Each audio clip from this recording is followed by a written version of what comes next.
Olá, sejam bem-vindos, bem-vindas, bem-vindos ao canal Tocando Coração Enxergando a Alma. Olhem com quem eu estou aqui hoje, gente! Eu estou com a Delicel. Nem me apresentei antes de dizer com quem eu estava, Deli. É muita emoção junto, pessoal. Enfim, eu sou Patrícia Ziane Benites, psicóloga e escritora. E realmente hoje para mim é uma grande emoção receber aqui no canal o Adeli, que assim, vou dizer, é um dos grandes ativadores, incentivadores culturais. Aliás, ele tece milhões de pontes, que a gente vai conversar só um pouquinho, né, Adeli? Porque se a gente fosse falar tudo que essa pessoa aqui faz, gente, nós não íamos sair daqui hoje até terminar essa live, entendeu? Porque é um mundo, é uma experiência que é muito bacana de compartilhar, né? E assim, é muita coisa. Aliás, é a pessoa que me mostrou o quanto é importante a gente saber sobre os nomes das pessoinhas que estão nas ruas. Ele e o Paulo Tim, aliás, me ensinam demais, gente. Vocês não têm ideia o que é ficar conversando com essas pessoas. Então, Adeli, seja muito bem-vindo ao canal. A gente já tinha pensado nesse momento muitas vezes, né? Estou pagando uma dívida contigo, fico feliz de estar aqui contigo. E, de fato, eu sou um cara que construo pontes. E também não é gratuito isso, né? Meus lindos cabelos prateados. Cheguei a meus 72 anos bem. E eu trato muitas vezes desse tema também da pessoa idosa, vamos tratar disso. Mas vamos falar um pouco da cultura. Foi muito bom eu ter te conhecido. Nós discutimos o seu primeiro livro, fiz uma pequena resenha, depois saiu outro livro teu, a gente conversou bastante. Porque eu quero discutir muito com os autores, e principalmente autores iniciantes. Tu já não é mais iniciante, mas vários eu tenho tirado, inclusive, de algumas roubadas. Eu acho que é triste ver no Brasil, um país que lê pouco, infelizmente muito pouco, ter todo dia na tua timeline, aí no teu Facebook, no Instagram, o sujeito, você pode ser um cara de sucesso, um best-seller, publique comigo aqui.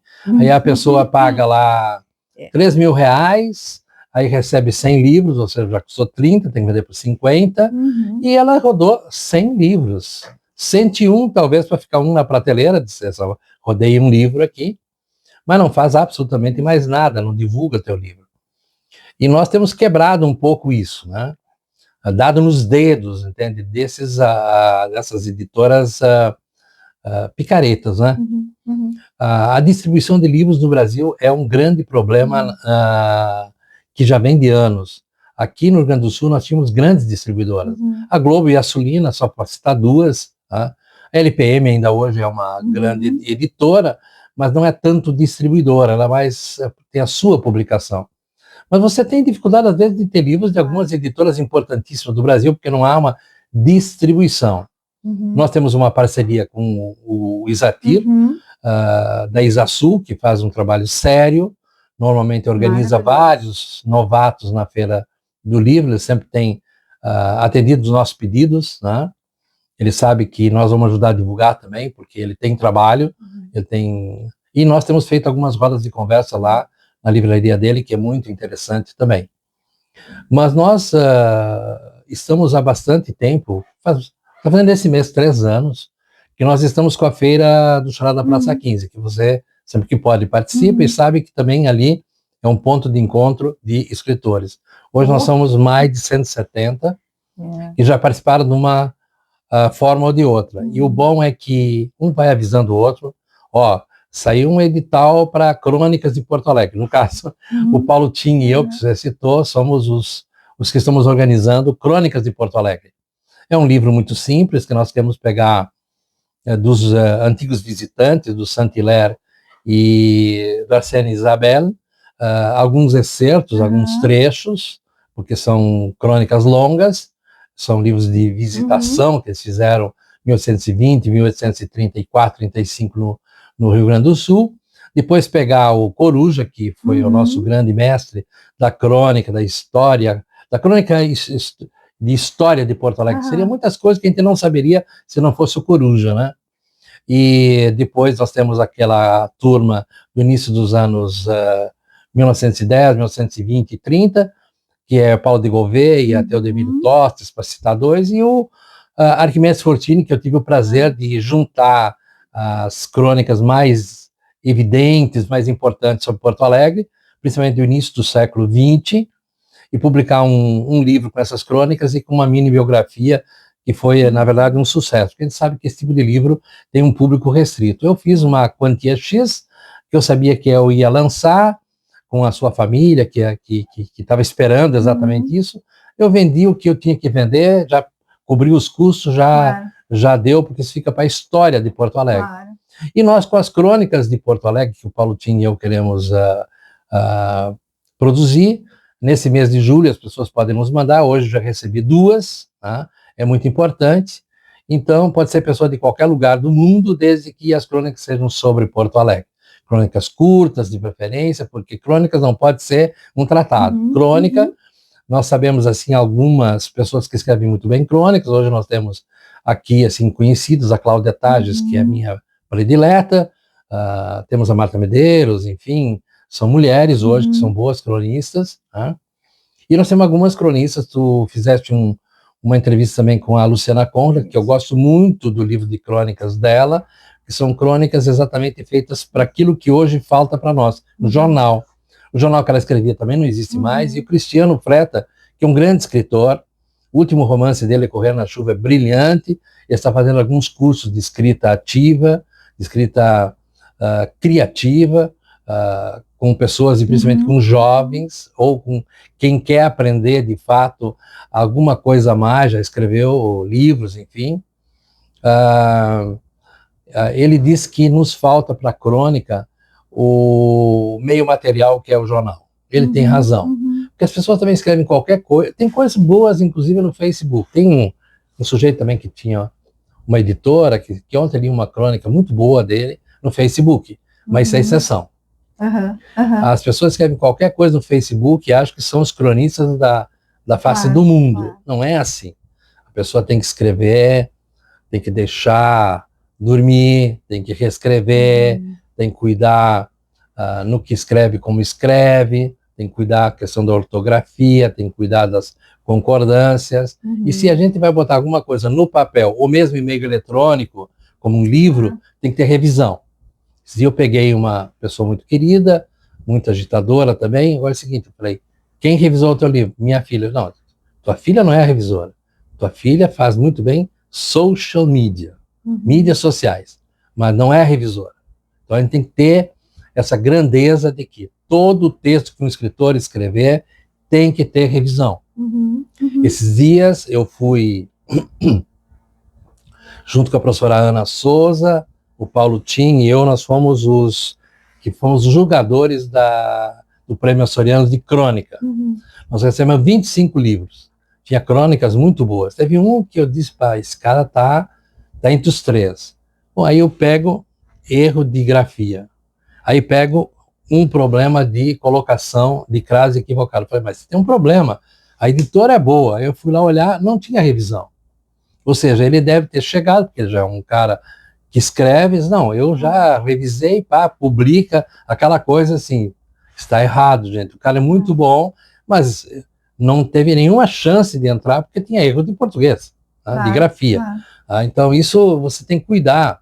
E claro que pode passar, às vezes nessa coisa de escrever no Word, né, ele te corrige, né, tu está escrevendo uma coisa, publica outra. Então você tem que sempre escrever, rever, porque eu faço muito texto para jornal, inclusive jornal eletrônico, eu escrevo para o jornal Brasil Popular, que eu já te convidei para escrever também, para o Jornal Popular, para o Zona Norte Jornal, que você sempre manda a sua crônica, e faz questão de publicar, e agora então com essa questão das crônicas de Porto Alegre, porque eu acho que a gente tem que deixar registros. Esse grupo do Chalé que eu falo, no ano passado a Enchente escreveu um livro que são mais de 20 autores, sobre a enchente. Ficou um livro muito bonito, uma capa feita pelo Cássio, brilhante. Ele fez a desse ano, que vai ser Tempos Sombrios, são 35 autores, muito bem caprichado, vai ser Eu pela primeira vez vou publicar conto. Olha. Eu escrevo contos, mas estou deixando tudo mais uma amiga minha, que você conhece, a Vera Ione, deu uma olhada, quando ela diz, tá bom, então dá para confiar. Eu vou publicar, a Vera porque dá para confiar. Ela tem isso, por exemplo, é uma revisora brilhante, que escreve literatura, inclusive para às vezes melhorar o texto, para ver às vezes questão da personagem. Tem que ter uma pessoa, porque se tu quer publicar, publica as coisas bem feitas. Não pense que publicar uma crônica, um conto, uma poesia, sentar e... Tem muita gente, por exemplo, que junta e faz algumas linhas como poesia, porque faz algumas combinações sonoras. Não, isso é tudo menos poesia. Então você tem que... Poesia é uma coisa que te puxa, que te encanta. E poesia não quer dizer que tem que ser muito difícil. Né? Essa semana eu li um livro do José Eduardo de Grazia, que são haikais, que eu sugiro que as pessoas leiam. Tá? Que é muito interessante. Que ele é um dos nossos melhores poetas, indiscutivelmente, doutor José Eduardo de Grazia. E também eu acabei de ler o último livro de poesias do Rossir Berni. Brilhante. Como diz a Jane Tutiquian, um livro dos melhores que tem. O Rossir é ótimo. Ele tem 50 anos praticamente de escrita, é um sujeito que tem uma editora, publica bons autores, e quando ele publica, você tem a segurança que tem revisão. Quando eu vi, por exemplo, o livro da Renata Pessoa, que tem 15 aninhos, ela publicou 3 romances, pessoal. Olha. 3 romances. Renata Pessoa, anota esse nome. São calhamaços, são aquilo que a gente chama de... Atualmente a gente chama isso de literatura gótica. É meio pesado de vez em quando uma guria de 15 anos, mas ela é brilhante. Ela é fora da curva. Assim como o Brian, entendeu? Que é outro menino que a gente publicou um livro, o Diogo e eu fizemos a revisão, discutimos... E foi o primeiro livro dele, eu espero que ele continue assim, porque além de ser um bom toca violoncelo, escreve, quer dizer, nós temos que valorizar as novas gerações. Sem dúvida nenhuma, e estimular, né, Deli? Porque é isso, a gente precisa formar outras pessoas que também têm esse desejo de produzir, de compartilhar, né? Eu não faço propriamente crítica literária, poderia fazer para se formar em letras, porque aí eu teria que escrever para um órgão...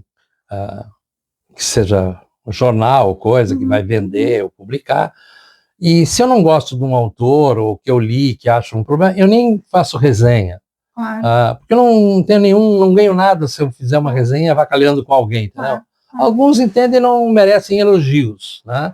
Mereciam até críticas, mas então eu tenho que, tá legal, continue escrevendo, tá? Porque a minha ideia é ser um grande incentivador da literatura. Eu tenho conversado muito com o professor Sérgio Gonzaga, que é muito meu amigo, e outros professores, da importância da leitura. Você sabe que é um dos temas que eu tenho tratado. Nós começamos colocando para a Câmara Rio Grandense do Livro que 2025 seja o ano da leitura. Então nós temos inclusive uma hashtag 2025 ano da leitura. Então a gente está botando muitas coisas sobre isso, e escrito também sobre a questão da leitura. As pessoas dizem que as pessoas estão lendo menos. Não, não é que as pessoas estejam lendo menos. Nós temos que entender o que as pessoas estão lendo. Isso, exatamente. As pessoas leem muito na tela. Porque tem outro problema. Você passa numa banca de jornal hoje, você tem de tudo para vender, mas tem poucas publicações. Por quê?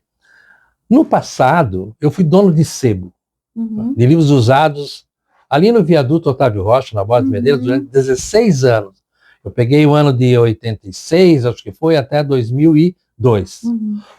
2003 fui ser secretário municipal, como aqui é um próprio municipal, eu resolvi entregar, porque sempre pode ter aquela coisa, o cara está usando um próprio, não sei o quê, o cara é fiscal de si mesmo. Então, eu já não tinha condições de acompanhar e fechei. Mas eu vendia gibi como se vende chiclete. Eu vendia mais que chiclete.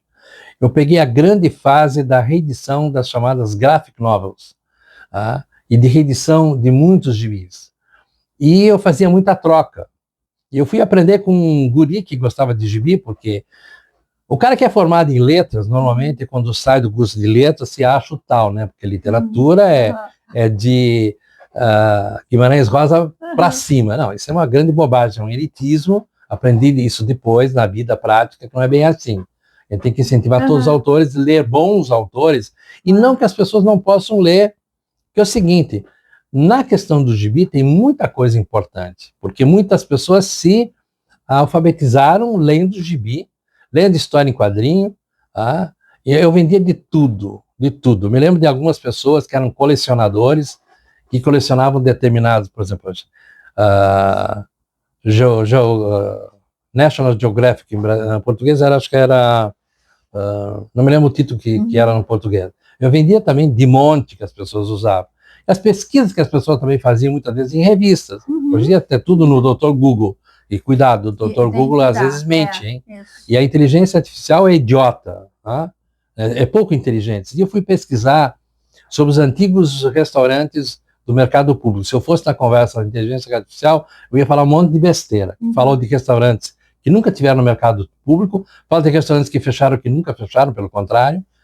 Isso é muito ruim. Então você tem que questionar isso também. Tem que ter um cuidado, né? Acho que quando tu traz isso, relativizar. Tudo hoje tem uma informação de tudo, mas ao mesmo tempo, nem todas as informações, elas são de fato confiáveis, né? Acho que quando tu fala isso, eu me lembrei de um escritor também, um professor fenomenal, que ele disse que foi fazer uma pesquisa sobre ele.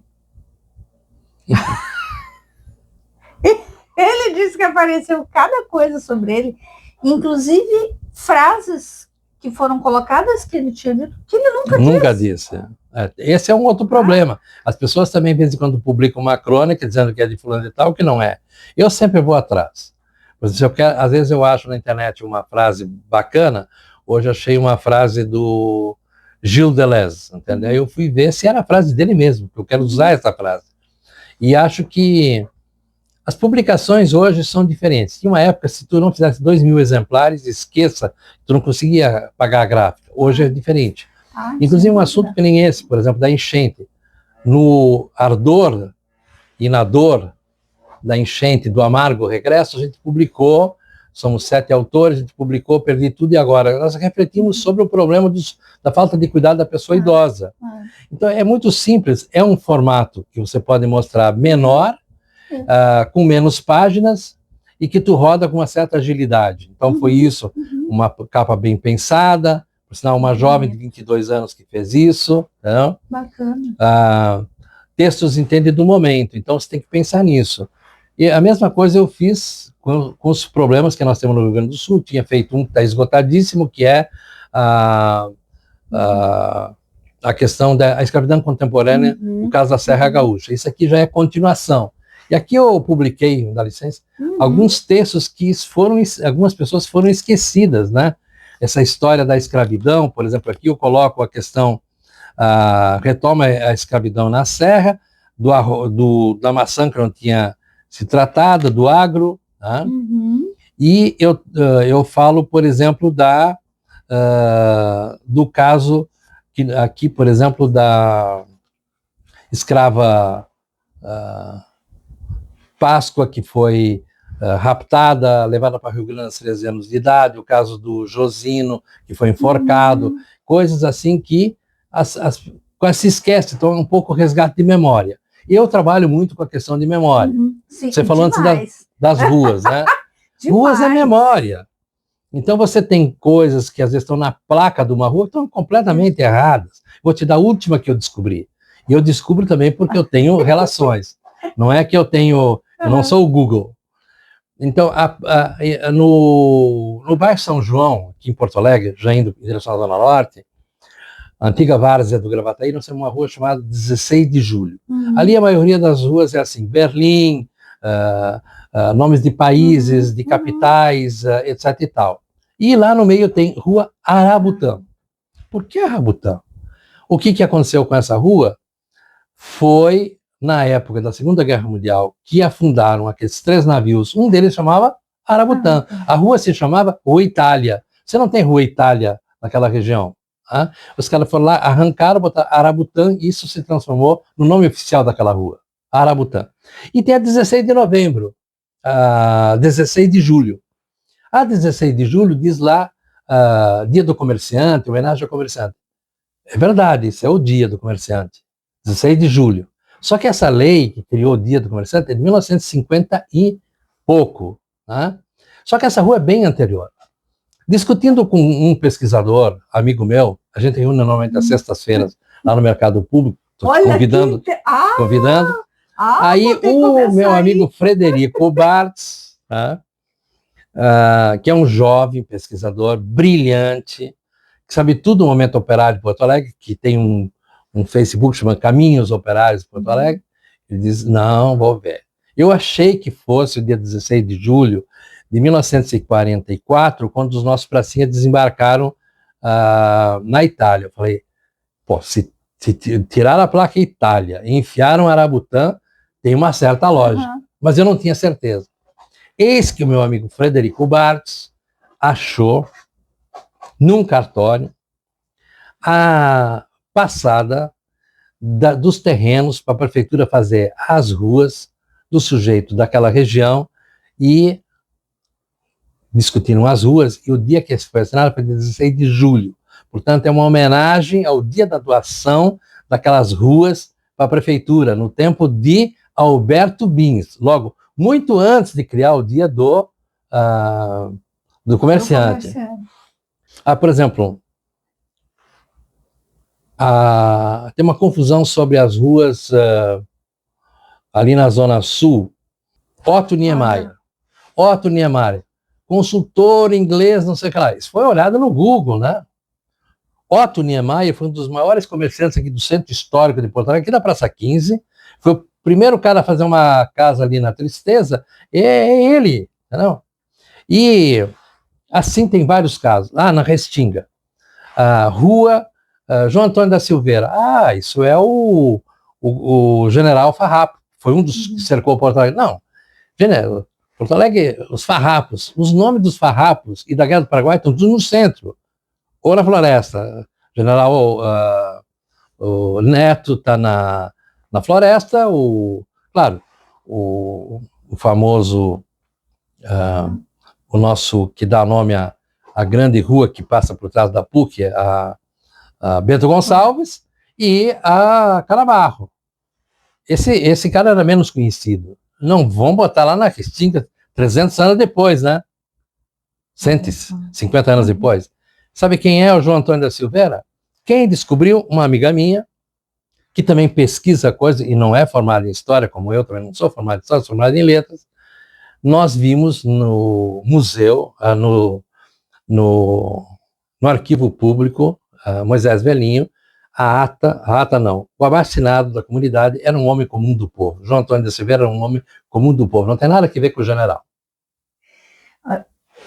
Vocês estão entendendo por que é tão interessante? Porque a gente fica descobrindo coisas, quer dizer, eu nunca, sinceramente, eu não me lembro se eu já falei em algum momento, mas eu acho que eu comentei contigo, eu nunca tinha parado para refletir sobre isso, sobre os nomes das ruas, Sim. sobre, né, aquilo que de alguma forma está na nossa identidade da cidade. Claro, a Irlanda Gomes, que tu deve conhecer, da Biblioteca Pública de Guaíba, da Cia Jambuza, brilhante, ela e a biblioteca, ela fez um sobre Guaíba, né? A gente discutiu muito isso, não?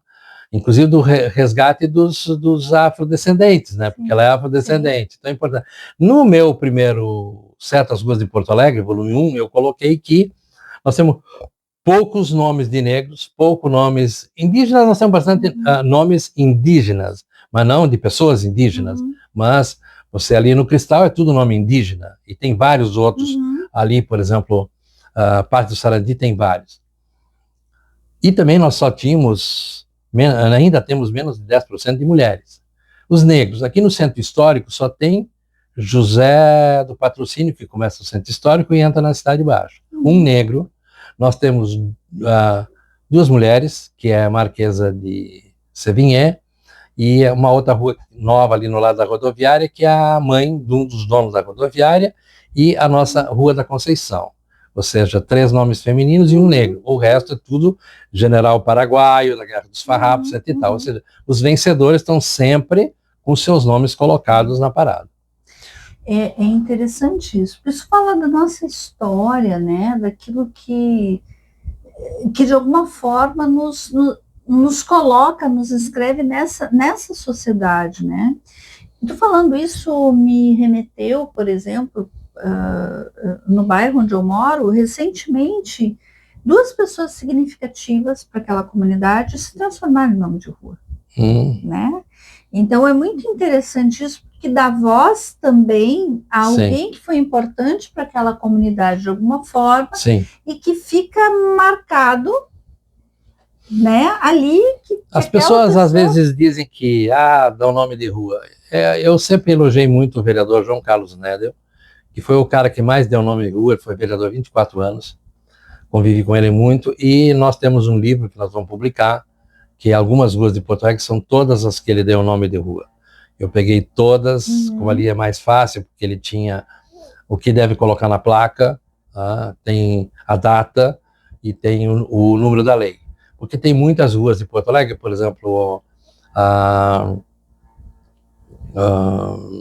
que são de uso que aconteceu, porque foi dado, como a Arabutã. Se tu pegar, aí tu vai para alguns lugares, você tem uma rua, mas que nome é esse? Não, foi dado e permaneceu esse nome de rua, né? Então, eu acho que a Sertório nunca foi dado o nome oficial de Sertório. Quem fez era o governador na época, 1870, por aí, que, por sinal, teve trabalho escravo na época, quando se fez, era um banhadão, e aí ficou Sertório e acabou. Então, é bom você colocar isso e também dizer que não há certeza de quem a rua homenageia. Esse tempo, um jornal famoso da cidade publicou uma nota sobre a rua Dona Augusta, dizendo que esse nome estava errado, porque era para homenagear o senhor Augusto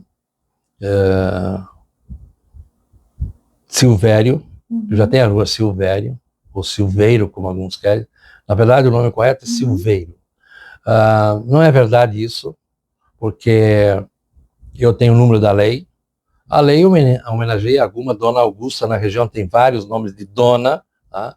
Há uma dúvida também sobre Dona Amélia, que também fica na mesma região, entre o Menino Deus e, na verdade, tudo fica basicamente já fica, o grosso dela fica no bairro Santa Teresa.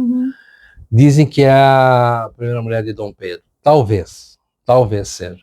Mas eu tenho minhas dúvidas, porque as outras são todas mulheres do povo, e de repente porque a princesa ou a rainha está lá no meio. Então é preferido dizer que a gente não sabe, supõe-se, dizem que, mas não coloca na placa que é fulano de tal, quando não é, né? Então acho que isso é fundamental. Por exemplo, Padre Reus, a maioria acha que é Padre Reus, é o padre, né? Desculpa, não é Padre Reus. Padre Reus, tudo bem, ali mas na mesma região tem Eu fico muda porque eu não sei, né? Eu tô aqui aprendendo, vocês acham que é errado, eu aqui conversando, eu tô de buduca, para ver se eu gravo, se eu capto. Então tem alguns nomes, entende, que às vezes as pessoas confundem, que são vários nomes de famílias, nomes semelhantes, e foram pessoas diferentes, né, que nominam ruas de Porto Alegre. Então a gente tem que ter muito cuidado com isso. Tá? Então só uma anotação.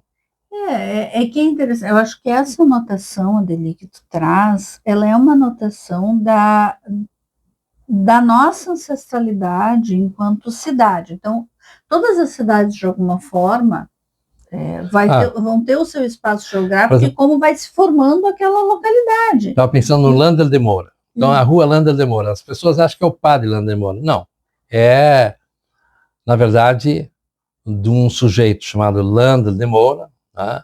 No caso Ricardo Landel de Moura, que era o primeiro farmacêutico e morador daquela região. O Roberto Landel de Moura, o padre, o inventor, tem uma rua na Zona Sul. Tá? E então a gente tem que cuidar com essas confusões. Às vezes você acha uma coisa e não é, tem que ir atrás. E Adeli, como é que começou isso para ti, desse interesse, né? Porque tudo bem, tu foi fazer letras, então, ok, a gente imagina que esse percurso... A cidade sempre foi a minha paixão. Eu sou um sujeito que vim do interior de Santa Catarina, aos 18 anos, vim fazer letras na URGS, sou professor, e sempre gostei da cidade, e depois de um certo tempo também com o exercício da vereança, etc e tal, e eu fui indo atrás, isso é uma paixão. Como dizem as pessoas, tem certas coisas que é cachaça. Eu digo assim, ser livreiro e dono de sebo é cachaça pura, entendeu? Porque ninguém fica rico, né? E escrever sobre ruas, a mesma coisa que dá muito trabalho. Mas é gratificante. Porque assim, tu fala com uma paixão dessas coisas, Sim. né? A gente tem que fazer as coisas com paixão. Isso, exatamente. E com uma profundidade, porque tu vai atrás daquela informação, Sim, né? Tu vai tentar entender aquilo. Que hoje nos falta muito isso, Adeline.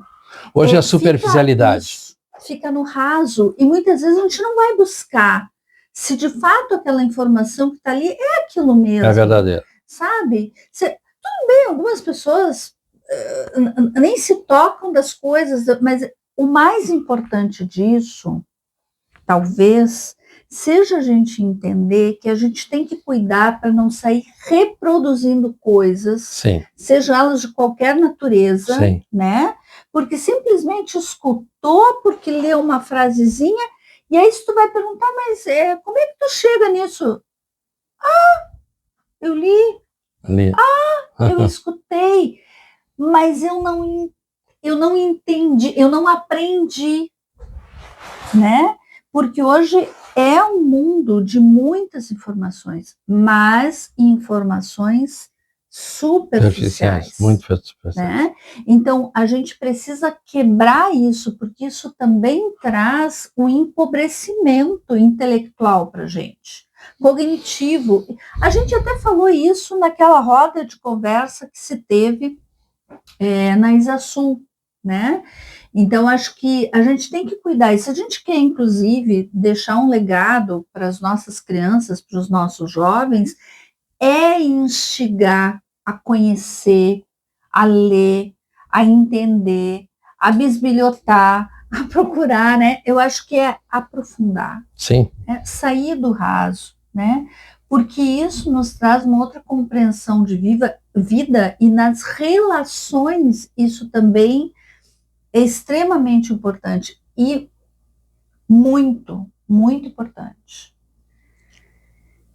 Nos traz uma perspectiva cognitiva, uma perspectiva que é de aumento de massa encefálica. Olha só que eu estou usando, nunca usei esse termo, inclusive, aqui no canal. Mas é isso. Porque a cultura, o aprofundamento, ele é necessário para que a gente não seja utilizado como simplesmente onde passa a boiada. Sim.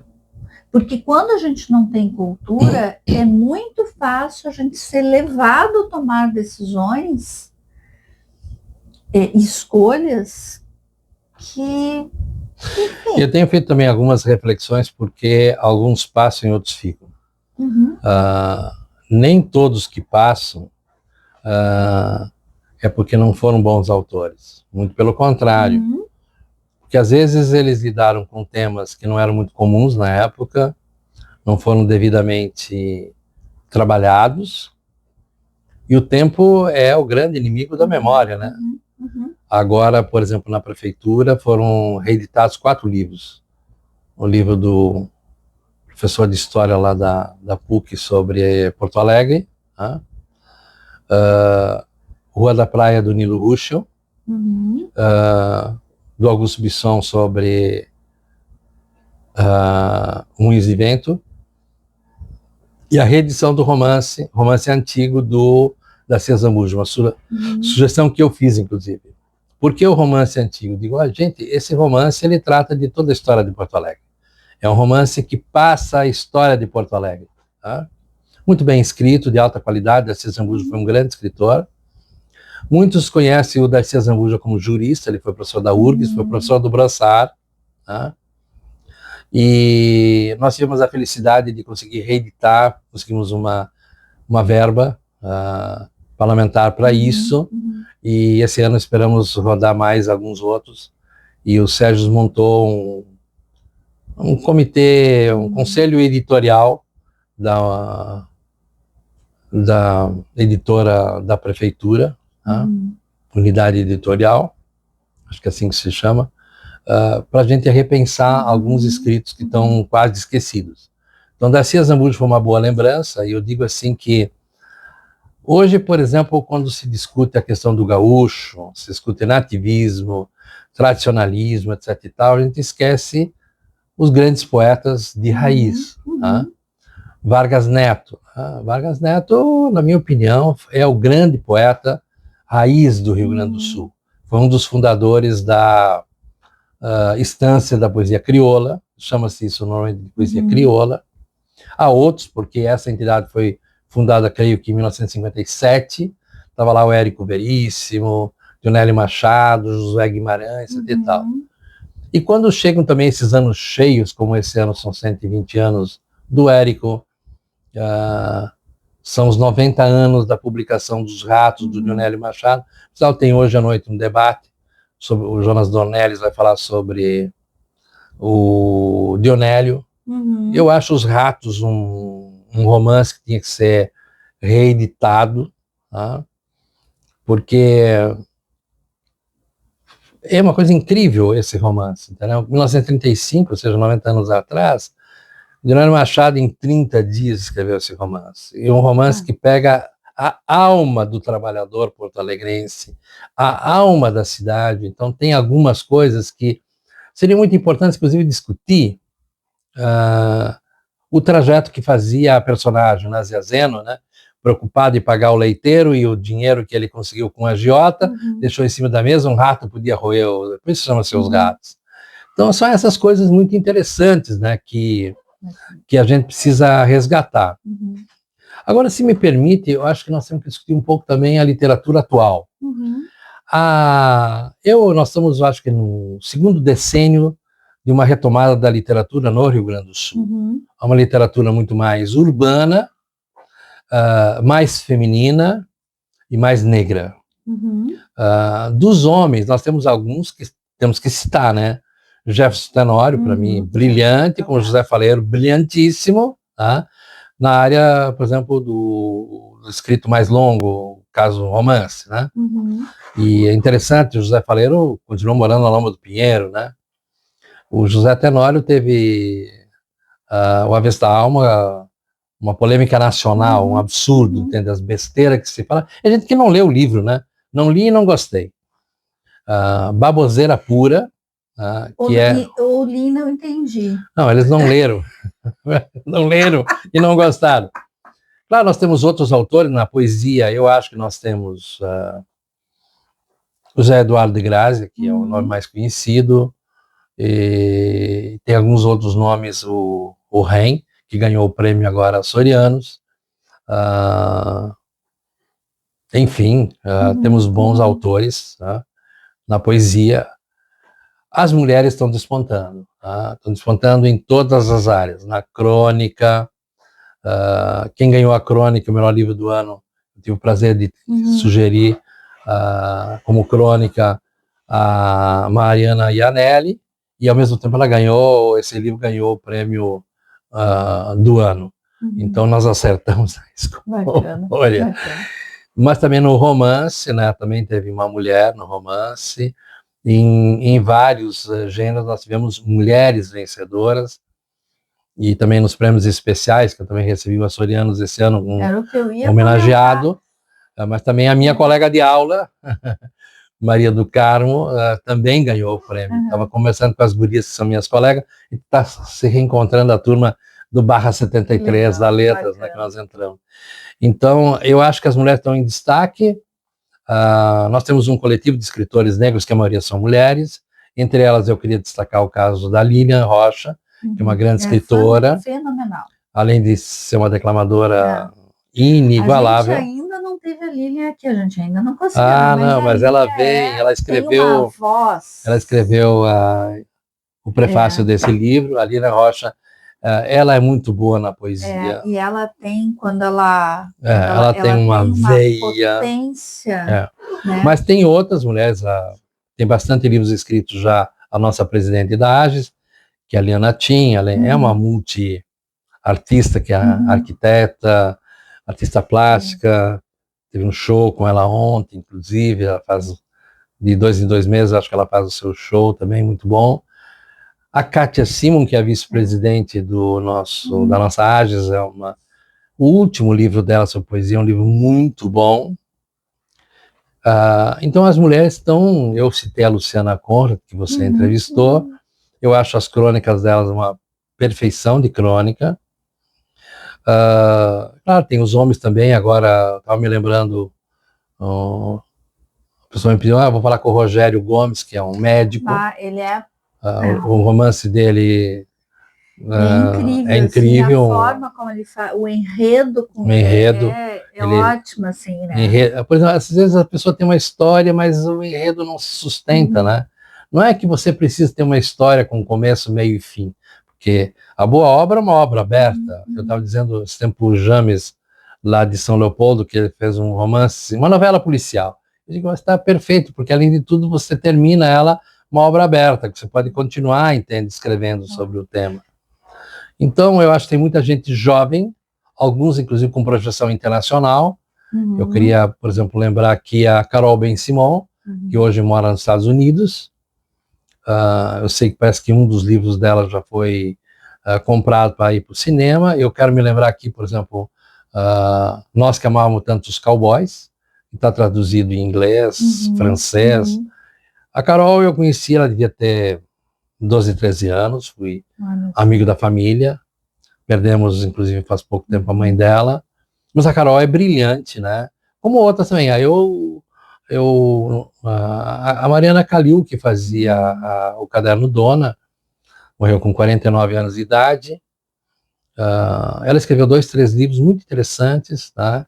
Que acho que não tiveram a projeção que ela merecia. E também, como ela já é uma pessoa que faleceu, eu fiz questão de fazer a resenha, de lembrar que é uma pessoa que não dá para esquecer, tem que estar na nossa memória. Tá? E assim, eu acho que tem vários bons autores, né? A Tânia Failassi, que está com uns 80 e poucos anos, não está bem de saúde. O 35º ano de Inês é um fenômeno de literatura. Tem que lembrar que ela escreveu um romance que o Érico publicou em 64 pela Globo. Depois ela escreveu uma vasta obra que nunca foi publicada, porque são 18 volumes, então isso deve estar só na internet. Ela era uma pessoa também completamente diferente, ligada à área da jornalista, mas sempre muito ligada à área da saúde. Então eu me lembro de pessoas importantes, além de que é interessante começar a observar a questão da mulher na literatura do Rio Grande do Sul. Felizmente a gente teve alguns resgates ultimamente, como também tivemos gaúchas que fizeram resgates de outras personalidades. Eu quero lembrar aqui a Krista Berger, que escreveu a Jurema Finamor, que agora está indo para o teatro, porque foi uma cara importante do jornalismo brasileiro que ninguém conhecia. Essas nossas gerações, eu falo da minha geração, entende? Que não se lembrava mais dela. E imagina os novos. Mas ela foi uma cara super importante, entendeu? Conviveu, inclusive, com o Neruda, e fala algumas coisas do Neruda pesadamente, inclusive. Isso era um grande machista, né? Um bom poeta, mas um machista. Então, acho que essas questões, também da literatura do Rio Grande do Sul, resgatar, como eu disse, alguns do passado. Eu acho que nós temos que resgatar os casos do Darcy Azambuja, a turma do Partenão Literário, tá? Dos cronistas, nós vamos publicar o Aquiles Porto Alegre, uma crônica dele, que eu acho um cara super importante, o irmão dele também é o Apolinário Porto Alegre, devemos ter uma crônica dele também, porque também para publicar certas coisas, assim, coletânea, só precisa ter morrido há 70 anos atrás, porque tem a questão do direito autoral. E às vezes para tu achar alguém da família, a gente estava tentando publicar um livro do Zusa Aranha, e aí até agora não deu certo também, porque eu não ia ter problema com o direito autoral, mas tem alguém da família botando o bedelho. Então sempre tem alguém, entende, complicando essas coisas. Então eu acho isso lastimável. Eu sou daqueles que acham que a gente tem que fazer a mais ampla divulgação do livro e da literatura, seja em que momento for. Sem dúvida nenhuma. Eu acho que, assim, a gente tem milhões de coisas para falar. Eu acho que a gente pode, inclusive, no outro momento a gente vai falar de outras coisas, né?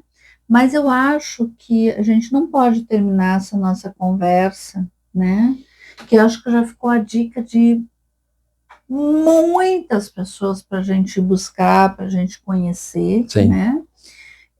Mas eu acho que, sem dúvida nenhuma, Adeli, a gente precisa falar de alguns projetos, né?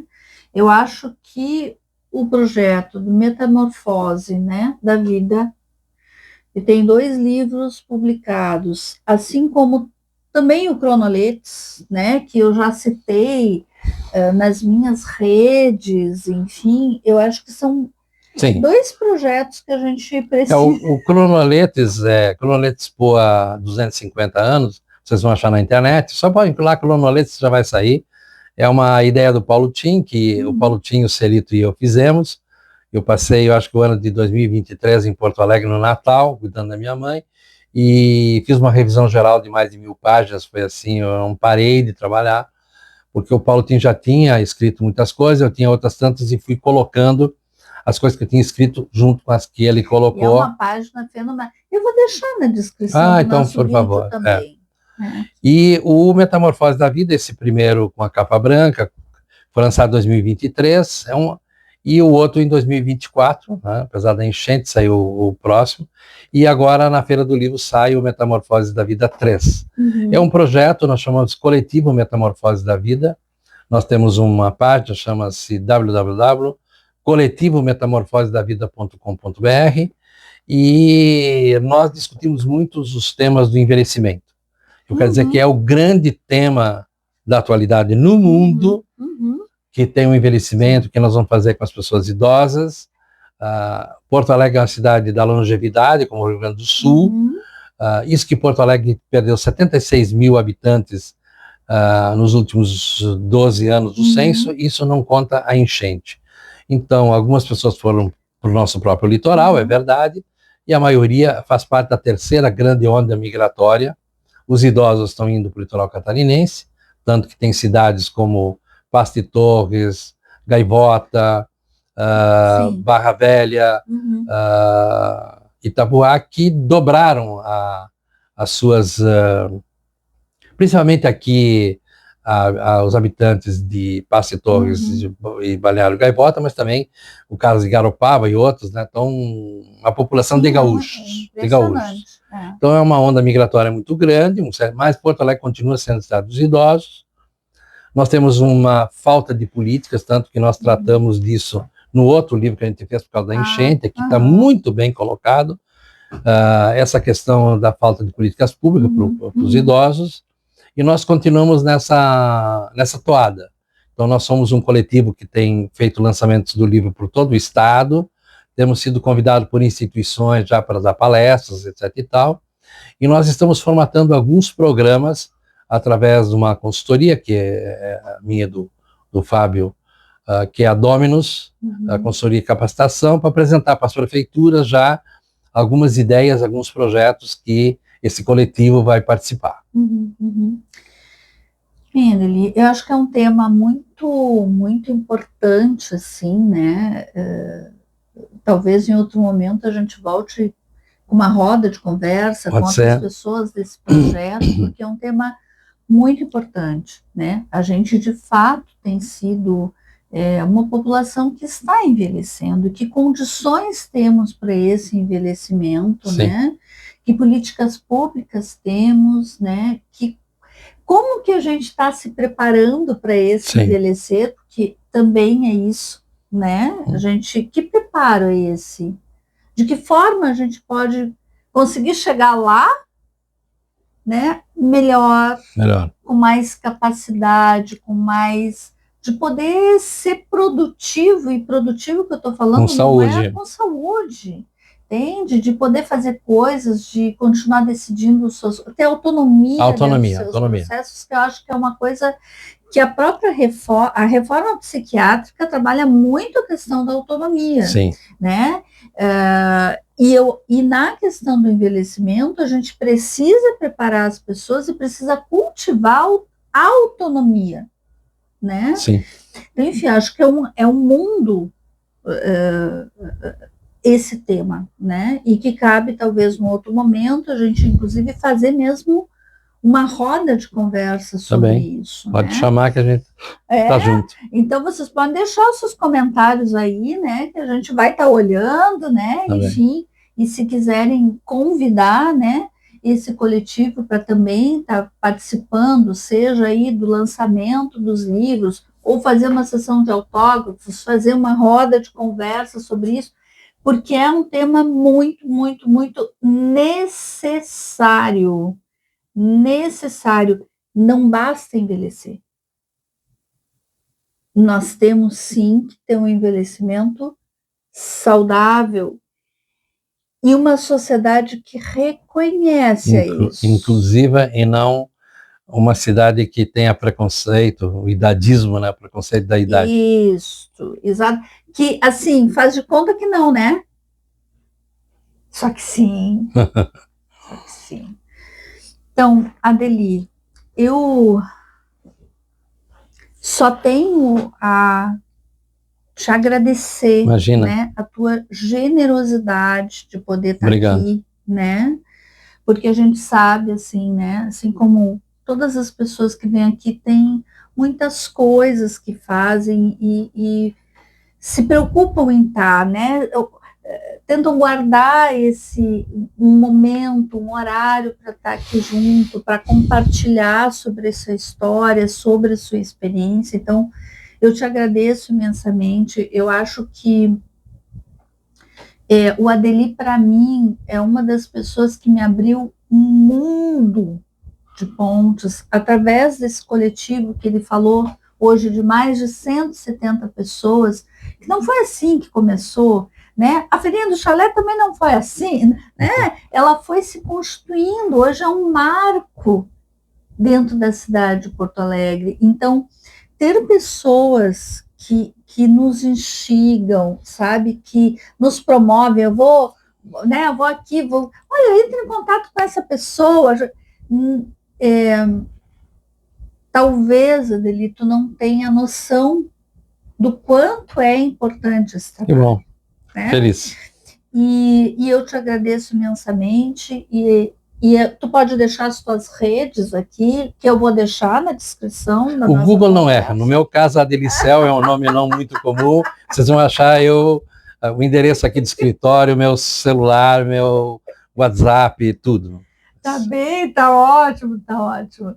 Então, assim, gratidão, Adeli, gratidão a vocês mais uma vez. Eu não me canso, né, de dizer isso, de agradecer, porque se esse canal continua produzindo é porque vocês de alguma forma estão aí do outro lado, instigando, deixando seu comentário, mandando comentário lá pelo celular, pelo WhatsApp, né, nos instigando, nos apoiando.